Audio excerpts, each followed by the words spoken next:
बृहस्पतिवार व्रत कथा। अलग कथा। प्राचीन समय की बात है।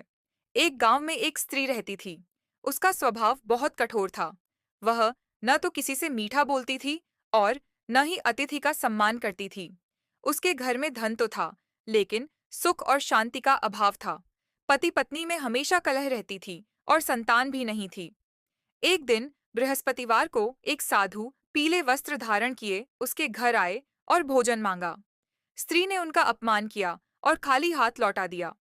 साधु ने जाते जाते कहा, जिस घर में गुरु का अपमान होता है वहां लक्ष्मी टिकती नहीं।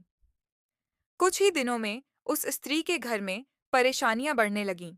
व्यापार में हानि होने लगी, पति बीमार रहने लगा और घर का धन समाप्त होने लगा।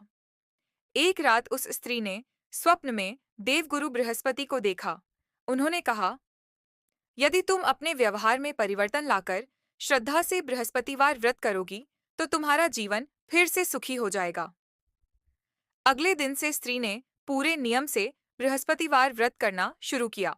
वह गुरुवार को पीले वस्त्र पहनती, चने की दाल और गुड़ का भोग लगाती, किसी भूखे को भोजन कराती और गुरु बृहस्पति की कथा सुनती। धीरे धीरे उसका स्वभाव बदलने लगा। घर में शांति आने लगी, पति स्वस्थ होने लगा और कुछ समय बाद उन्हें संतान सुख भी प्राप्त हुआ।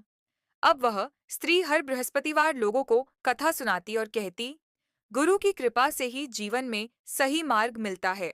इस प्रकार बृहस्पतिवार व्रत करने से अहंकार नष्ट होता है और जीवन में सुख समृद्धि आती है।